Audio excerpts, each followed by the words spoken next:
All right, Jori Manske, welcome. Thank you for asking me. Thank you for inviting me and giving me a chance to connect with you and to other people about this precious work that you're doing. Thank you. It's so lovely to be together. Yeah. Today is Thursday, April 28th, and Jori is in Maui, Hawaii. Mhm. And Yeah. I'm in Mountain View, California, and I'm representing Brave Voices, a nonprofit to break the cycle of silence that perpetuates childhood sexual abuse. So we're focused on normalizing the conversation. And so we're just going to have a normal conversation and see. I've got all kinds of notes, but we're going to see where it takes us.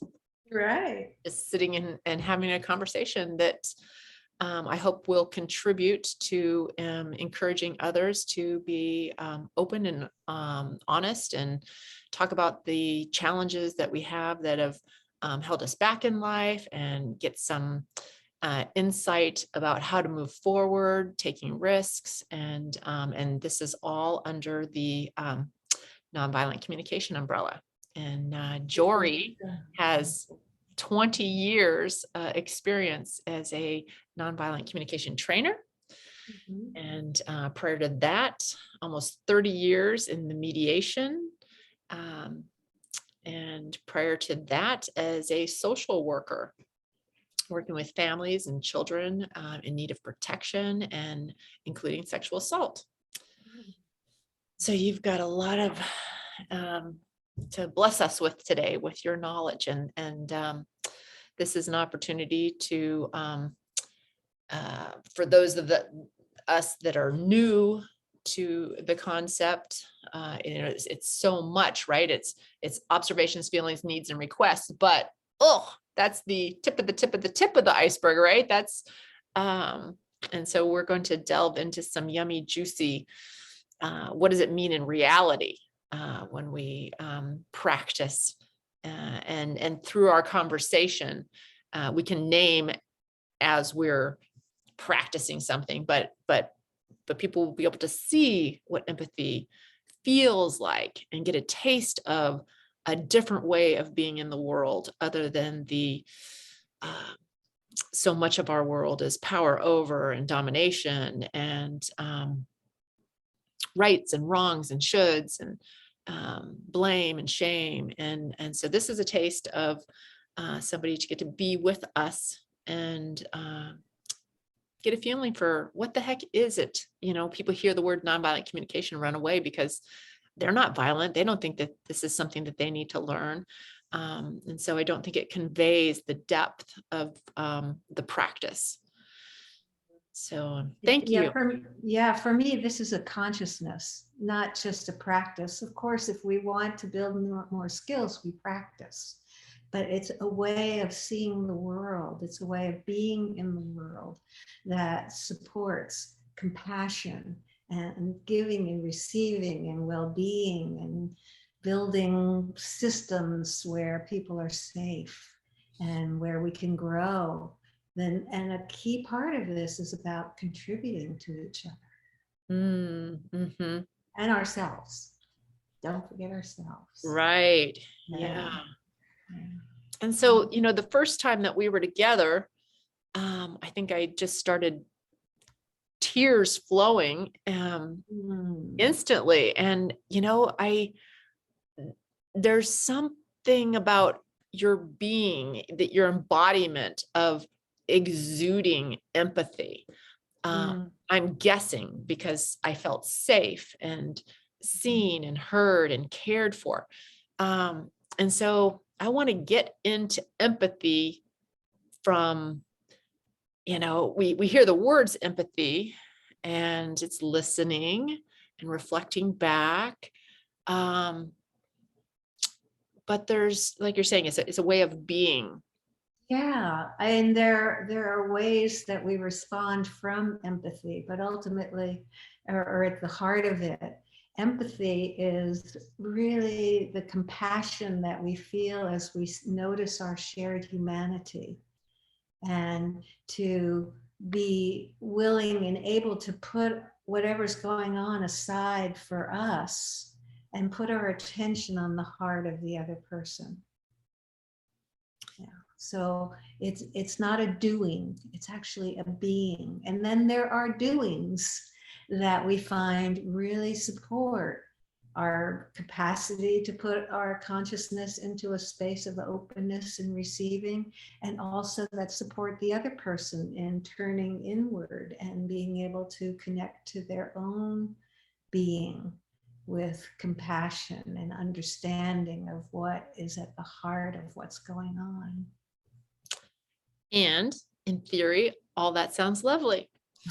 And, and for me, even after, I think it's been 10 or 11 years now of practicing this, my go-to is solutions. Mm-hmm. And I try to catch myself, and I've come so far.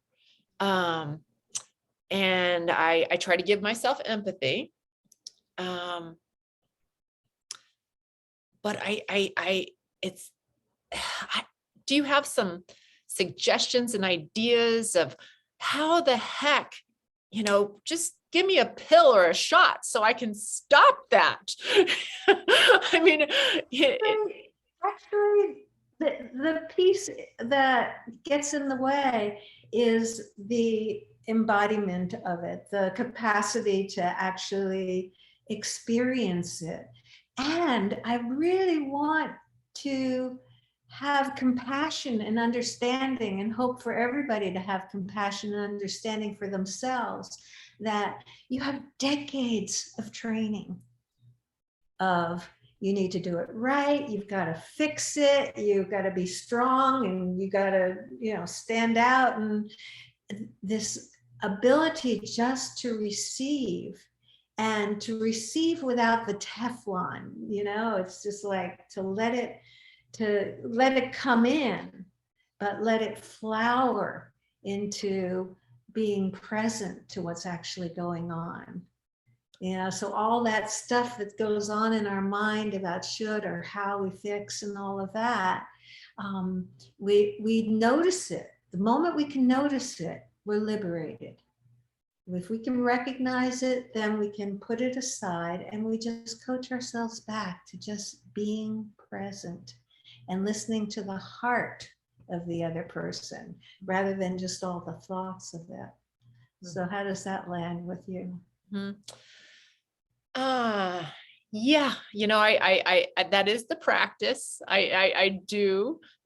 Just at lunch, as somebody was sharing something, and the strategies and solutions kept coming up, and I just kept saying, but listen, and guess so. But it's effort, it's work. It's not my habitual pattern. And my gosh, we're talking 10 or 11 years of practicing this. And yet, yes. And I do try to give myself compassion, that I do say, well, honey, it's because you care and you want to solve this problem and you want to help this person. And, yeah. And thank goodness he and there's nothing wrong with wanting to contribute. Mm-hmm. There really isn't. It's just, if we jump in too fast to fix something, and that's true of anything, not just people, without really knowing how the system works, we're likely to come up with a solution that isn't really a solution. So it's really giving ourselves the opportunity to be present enough to be able to hold the whole situation. And then together we can figure out what's next after the holding and the settling of the nervous systems, the getting clear on what really matters. Then we get a solution. The nervous system is calm enough to do it also. That's so important. I'm laughing to myself because everything in life, I need to practice slowing down. I want, Yeah. and There's so much training that you have had to be fast, to fix everything, of course, and just to give yourself permission. It is the way it is. And as long as you recognize it, shift is happening. Every time you identify it, and if you don't, and then if you can get away from throwing the arrows, every time you identify it, you're putting neural pathways in your brain. That's this, what I want to move back to this. I gave myself the gift this morning of in between, instead of just doing my planks and going for my light little run, I laid on my yoga block with my 2 tennis balls and just listened to something inspiring. And it takes so much effort in my brain to give myself that gift of time to just relax. And it's in the morning and I have the whole to-do list and and there again, more empathy, more self-empathy for, yep, honey, you've been driven. This is what you know is to be productive. And it's uncomfortable for me to. Those pieces that you were just saying, why do you do it? Just to really sink into the value of that. What are the underlying values that you so want to nurture that motivates you to do that? Yeah, to be productive or to give myself the break and the rest. So really, so that the clarity is that you realize you are actually contributing to yourself in being more effective in what you want to do. Yeah, and the just the recognition of history of do, accomplish, and yes. Yeah. But and your brain gets a rest from the figuring it all out into the present being. So the allowing and yeah. And as soon as we can actually tune into why we do it on that level, then the mind does quiet down. Do you have that experience? Yeah, give a little grace and permission then. Right. Yeah.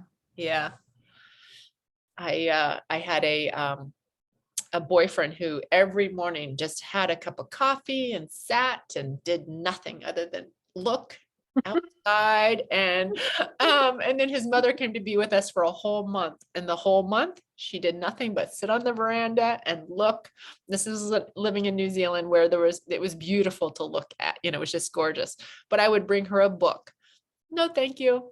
Would you like to do some beading? No. Would you like to help me in the garden? No.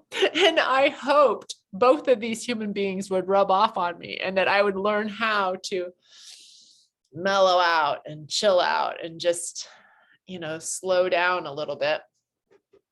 This was all prior to learning NVC, but I feel like I have learned a little bit better, but still I probably do 20 more things in a day than I really have time for, or, so practicing balance is, and just that more building in the rest time and,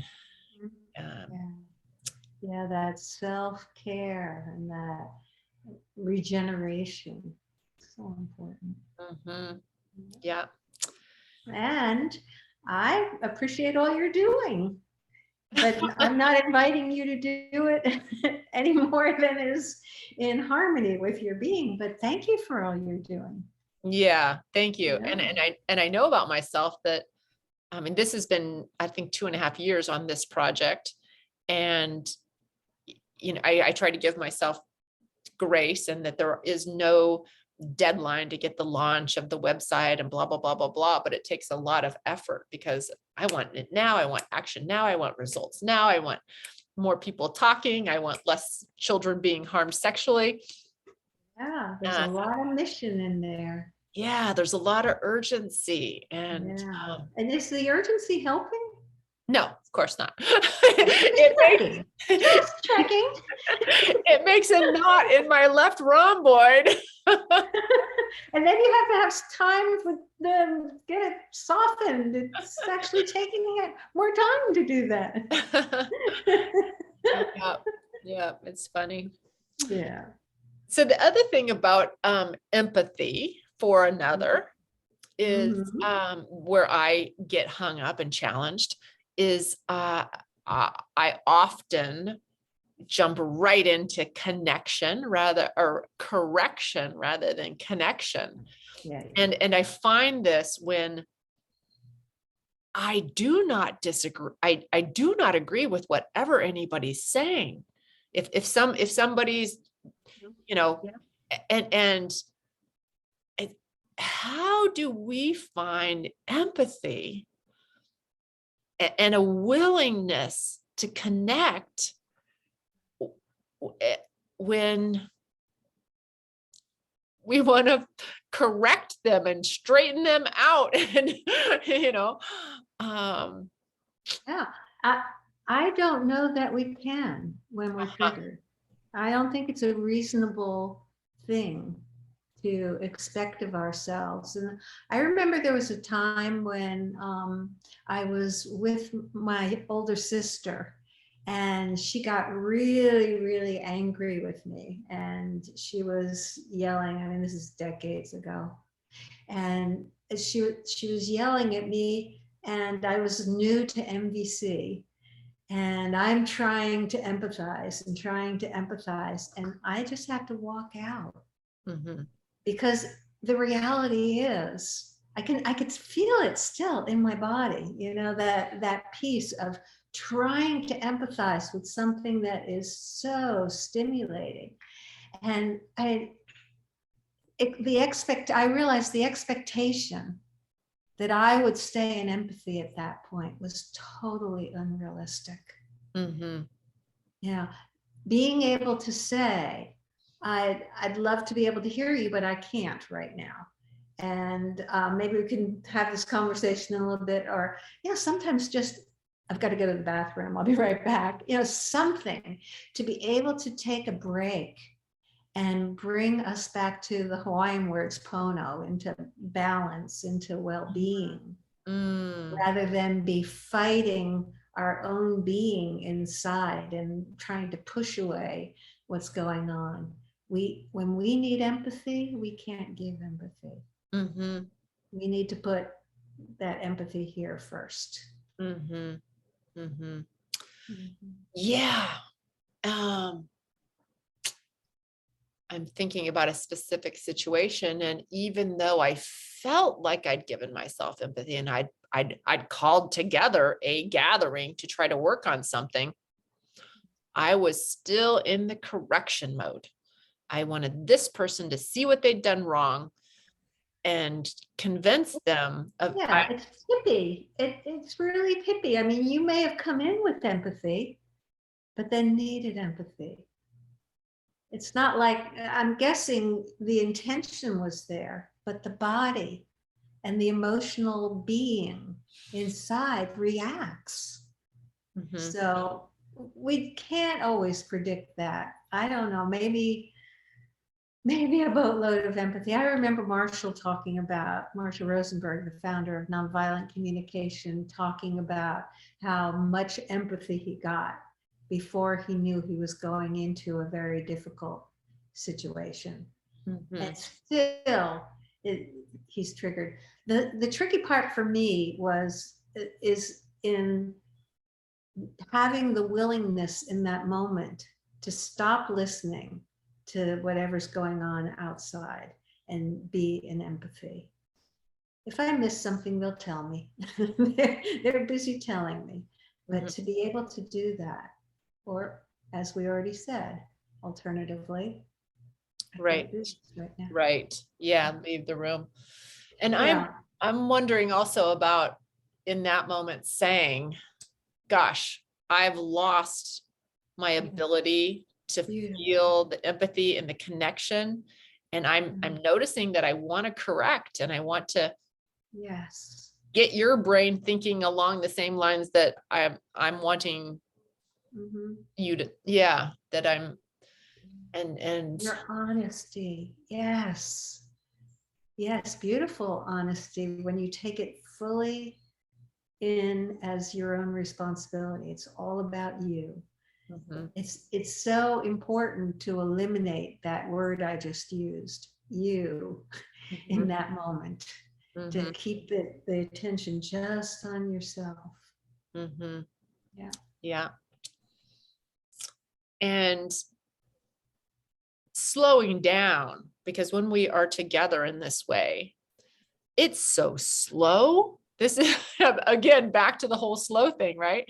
So for me in that moment, what I'd like to do is perhaps share how I'm feeling. Go through the grok cards and pick out, because I still need those. It's amazing how I need help. Like, what the heck am I feeling? And go around and have each person at that point and come back together in connection Yeah. that way. Yeah. We go slow so we can go fast. Yeah, Yeah, beautiful. yeah. But for people that aren't aware of this,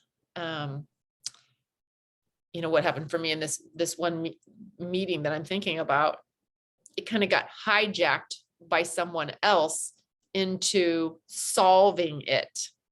And my mediation skills weren't good enough or clear enough to say, we're gonna save that solution. Right now, we're at this point, and I know this is very different for everybody, but we really are going to stick with our feelings and what we're needing prior to going to solutions. And I guess this is just all practice to.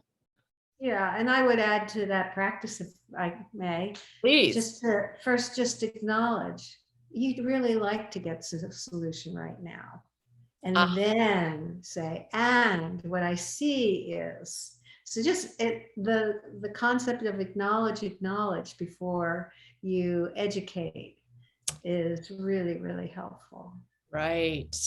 That's so important. That's the empathy. That's reflecting back what I'm hearing before carrying on. Let the person know that they've been heard.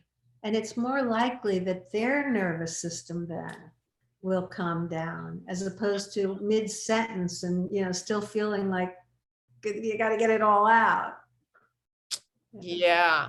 Yeah. Oh, thank you. That's really helpful.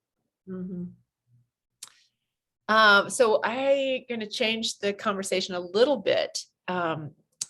In our last time together, one of the things that you said was, Cheryle, Brave Voices is making the invisible visible. And that just hit home for me because, right, interviewing people who were harmed, adults that were harmed as children, and bringing their lived experiences into clear, understandable, visible, is yeah, that's the work. And rather than bearing it and turning our head um and the question often is, why would anybody want to hear that? Why do we want to make this horrible subject visible? And for me, of course, it's, well, because it's authentic and it's honest and it really happened. And we want people to be heard. We want people to be seen. We want to learn from what happened, what went wrong, how could we have done things differently to prevent it. And but still sitting in that discomfort of hearing someone's lived experience, making it visible and explicit, is not an easy ask. Oh, it's not an easy thing to do. And yet, as you say, unless we make it visible, we don't have any interaction with situations that need interaction. You know, how important it is. No, it's not fun to listen to this, but otherwise we're ignorant. You know, we have a blind eye to what's going on, and more damage happens. So I feel a lot of appreciation for making the invisible visible. I think it's crucial that we be aware of what actually is. I'm not talking about putting a whole lot of judgment, right, wrong game in the world. No. It's just opening up our eyes and seeing what is. Observation is so important. Our capacity to observe what is helps us to actually have our feet on the ground and to decide which direction we want to put our feet. This is critical. I'm so appreciative you're doing this. Mm-hmm. And there are people who won't want to see it, that throw a blind eye, that are scared or trigger something inside of them, or they just want to move on, and you know, all these other pieces, and still they're missing what is. And so, you know, for yourself, if you don't have all the information and you make a plan, you might be taking 2 steps forward and 3 steps back before you can go go fully ahead. So it's just the way it is, it seems to me. Mm-hmm. And any suggestions or ideas about how to help people choose to see something that has been hidden and covered up and ignored? How to? Yeah, for me, it starts with acknowledge where they are right now. And to also personally have discernment about who really needs to hear this. Mm-hmm. You know, why are we bringing it forth to this person?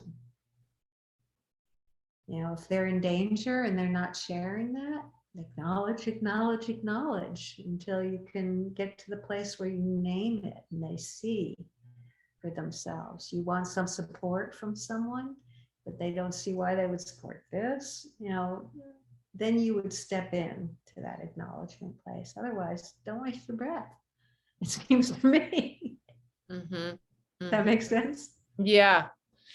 Yeah. So I was asked for proof that by having adults share their lived experience, it will in turn contribute to the reduction of the sexual harm of future generations. And it's kind of like, well, I don't have that proof. No, but there may be some that point to that, how we can't really contribute until we know what's actually happening. Mm-hmm. Yeah, something like that. There may be some sort of, I don't know, Yeah. to look around and see how information has impacted well-being along the way. Mm-hmm. Yeah. And I just breaking the cycle of silence. How could it not contribute to the reduction? Because if future generations grow up hearing it discussed, they're going to know it's a safe subject to talk about. If people who are going to harm children hear it being discussed, they're going to know, oof, I'm not going to harm anybody in this community because it's openly talked about. And so that's but finding proof. How do we prove this? I mean, I think, well, let's all document it and start talking about it. And then we're going to find out if there's a reduction of harm. I have a quote in my head, and I'm trying to remember where it came from, Tibetan Book of the Dead or some other study that I did. Recognition is simultaneous with liberation. Recognition is simultaneous with liberation. We'd have to look it up to see where that Yeah, came yeah, from. yeah. But from a really important place in my development and my spiritual development. Recognition is simultaneous with liberation, which means that we are liberated when we can actually see it. If we don't see it, there's no liberation. It's hidden. Yeah, yeah. And what I see over and over and over when I am done with an interview, people feel light. They are exuberant and excited and energized. So I could use that word liberated. There's a taking the block off and setting it down. It's kind of like if something's rattling in the car and you don't look at what it is, it's likely to become a bigger issue. I mean, just in a practical sense, as an example. Mm-hmm. Yeah. And can you expand a bit more on liberation? What does that mean to you? Liberation has a quality of acceptance in it, and an ability to integrate and be, I don't want to say it in a negative way, but how do I say it? To not be stuck in something that like is waving your world. Instead, you integrate it in, you see it as it is, without as much identifying with it. You see it rather than being it. Mm-hmm. So very similar to equanimity. Mm-hmm. That would be the emotion that I think it would stimulate, is the sense of equanimity. Equanimity. So, okay. Yeah, because then there's a whole lot about liberation, the word liberation, and it's like, well, what would that look like in our life? Can you give an example of how you feel liberated?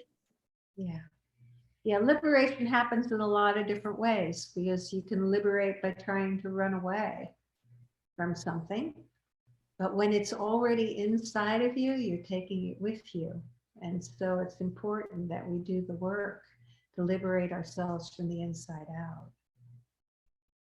Mm-hmm.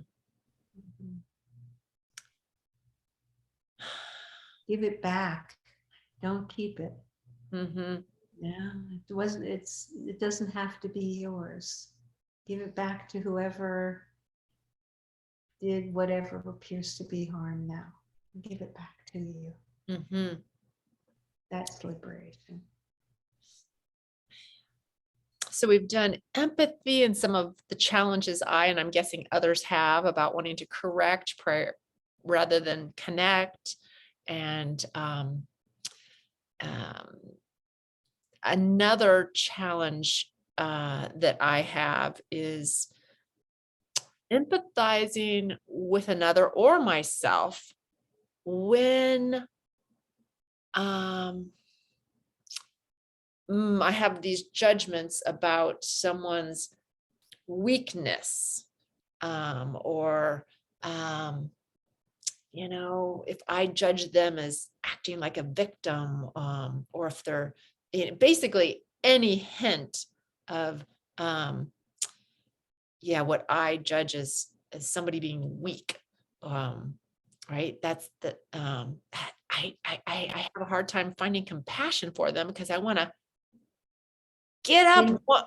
Absolutely, how human of you. And when that happens, you probably need empathy from somebody else just to be held through it. Trying to do it alone sometimes is not a doable practice. We need support from other people. Isn't it hysterical that I can criticize and judge others as being weak, and then the solution is for me to get some empathy? Absolutely. Yeah. Yeah. Yeah. Because otherwise you're taking it in and it's like, getting slapped around. You're slapping yourself around. So when you feel that kind of disconnection and your own capacity to get past it is hard, it's just a signal.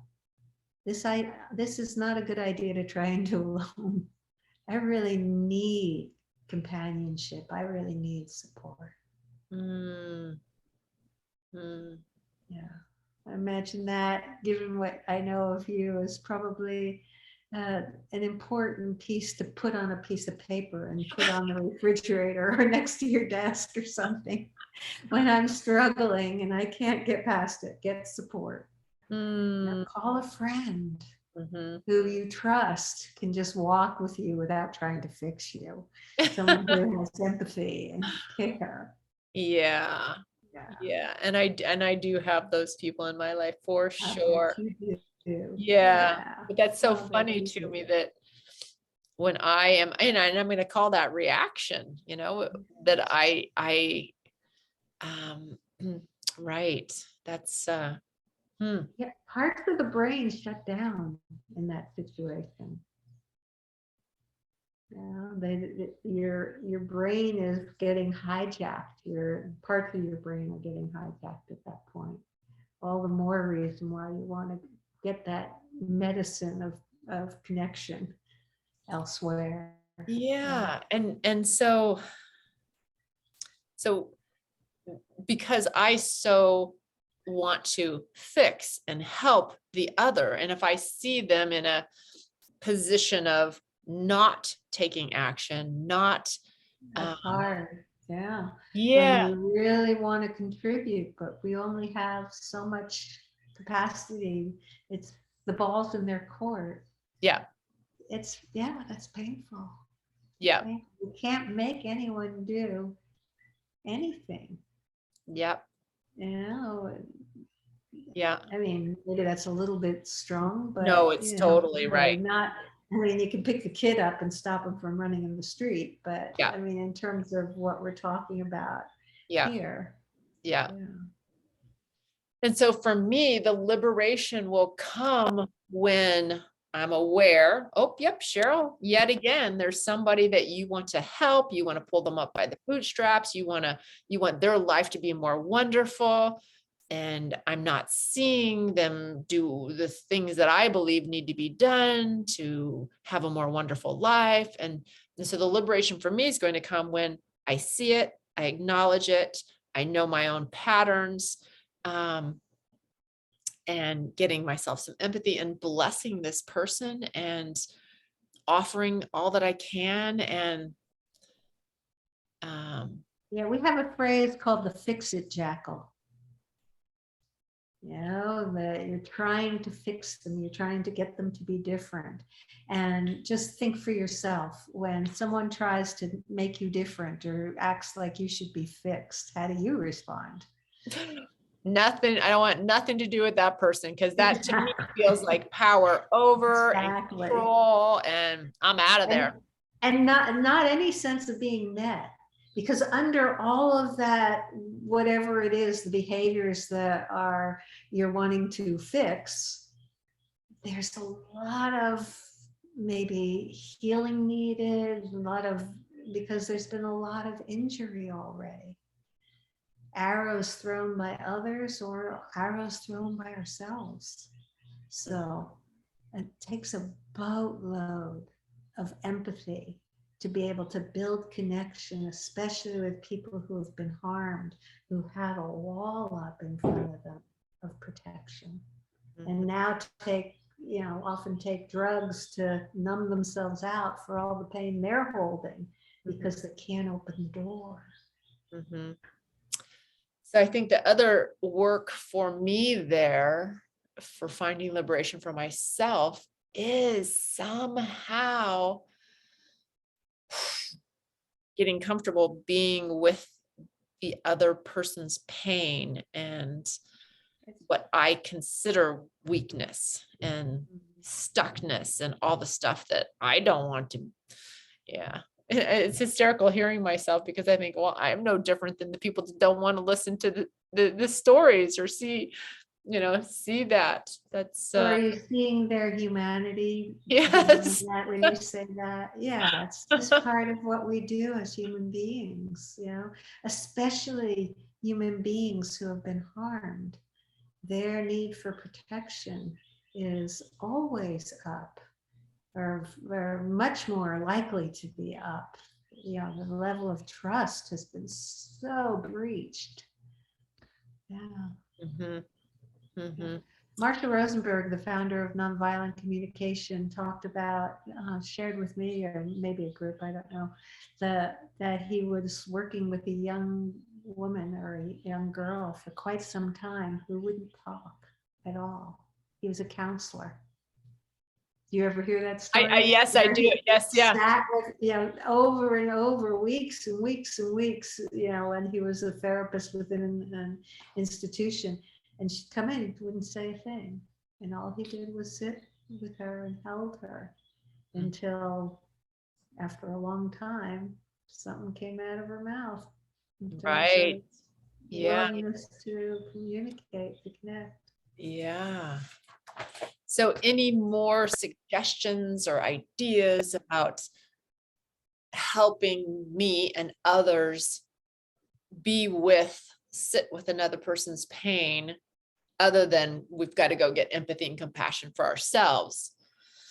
And you don't necessarily have to go get it. Yeah. And you don't necessarily have to hear everything they're saying, but you can turn inward. And there's also a piece of, I don't know if I call it biology. What's the word? Some people merge together more easily than others. Maybe someone else is better better at Right. aligning with this piece. Right. And having people available in your organization to deal with different types of situations. Right. The ones that are hiding and quiet, or the ones that are loud, and which ones would you rather work with? Mm-hmm. And go with that. Mm-hmm. Yeah. Yeah. And that reminds me that when in a teaching situation, it takes about 1 to 2 days, and we know who we call the frogs and who we call the turtles. And the frogs are jumping out and answering the questions, and then we'll ask people, hey, do you think you're a frog or a turtle? Let's all try to, if we are frogs, explore and play with being a turtle, and vice versa. Yeah. That's so cool. This is when you were a teacher? Well, Jean Morrison and I together teaching the nonviolent communication. Oh, okay. Yeah. Yeah. I was imagining young kids, so now I know the picture. Great with young kids as well. Yeah. I do have a degree in child development, but I didn't have that skill when I was working with kids. Yeah. Let's see. One more thing, if you've got a little bit more time for it. Yeah, fine. Okay, great. Well, one more question. And again, all these are coming from my personal experiences. But I imagine there'll be a whole lot of other people, and maybe it's from having been harmed sexually as a child. Maybe it's from being raised by a dominating father, who knows what, but I don't think I'm alone in the world with these challenges. And this one is how hard it is to ask for what I want. And the specific experience that I'm going to share was Jean and I, after, I can't remember if it was a month long or a week long at Esalen, but we were driving home and I needed to get to a family reunion by a certain time. And normally the way we drive is we stop and we photograph and we stop and we have experiences and adventures. And even though this is my mentor, my teacher, my friend, 10 years of working together collaboratively, teaching nonviolent communication, you would imagine that I would be able to open my mouth and say, today, I want us to just drive directly back because I don't want to miss any of the family reunion. And so this time, would it be okay? And she and I have laughed about it since, but I mean, that was probably after 6 or 7 years of, and that's just one example of how hard it is for me to ask for what I want. And, in this nonviolent communication, we're meant to be honest, and we're meant to ask and receive yeses and nos. And I know how to translate a no that I hear into the yes for the other person. And yet, gosh darn it, again, I want a pill, I want a shot, I want some kind of solution to make it easier for me to ask. I wish I had a solution. The only thing I know is empathy about how hard it is to really step up, that there's some sort of fear built into that. Someone might hurt you or leave you or whatever it is. Just to continue to acknowledge how deep that is, and probably very young. Mm-hmm. And just the fact that you are able to see it and maybe even revisit it after with your friend is a step in that direction. Mm-hmm. But again, the neural pathways are really strong and you're busy building new ones. Mm-hmm. Mm-hmm. Yeah. I did wear a little bracelet because it's I learned that the opposite of a complaint is a very clear and doable request. And so the idea is to, every time I caught myself complaining, I would take that bracelet off and put it on my other wrist and start counting to 21 days again. I probably wore it for 4 years. And I don't even think of myself as a complainer. I would never think of myself as a complainer. But yeah, so that's one thing I've utilized. But it's empathy, right? And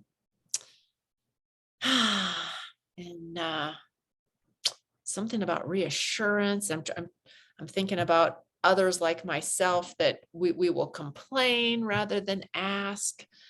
The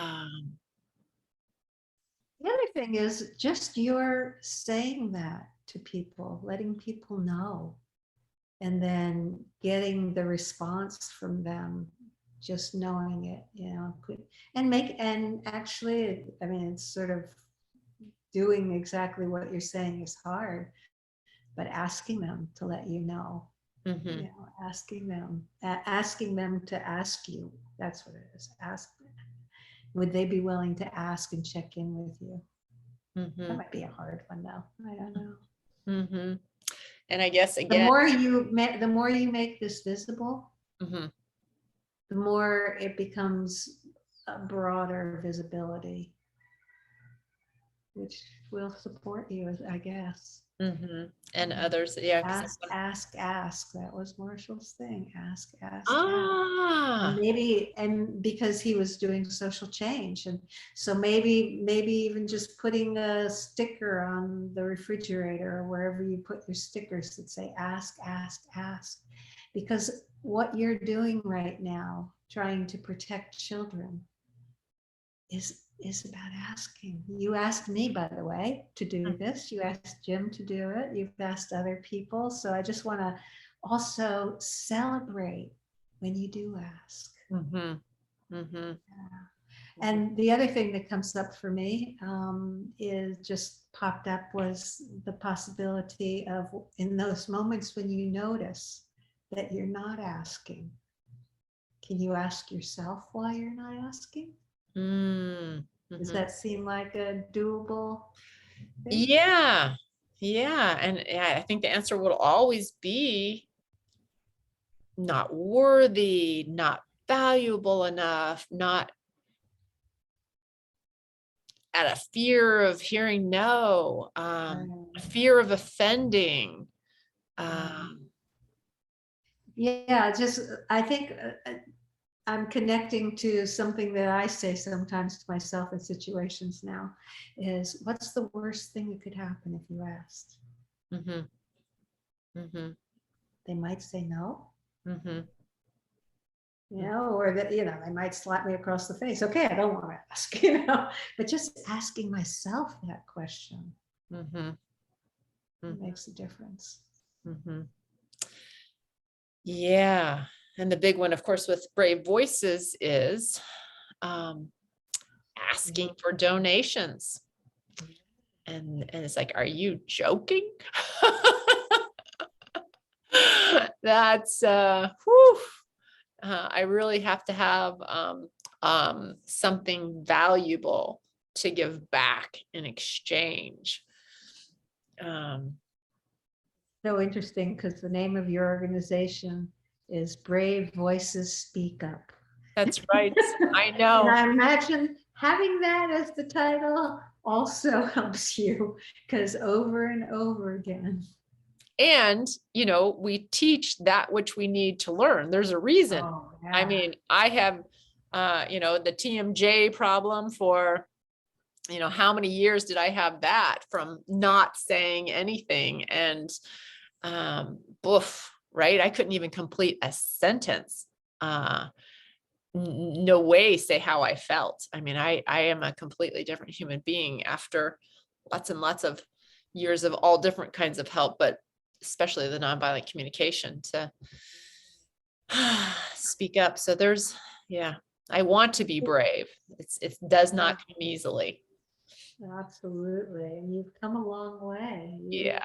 have walked this path and found healing inside yourself. And it's just so beautiful that you take that now and you spread that. What a Mhm. gift.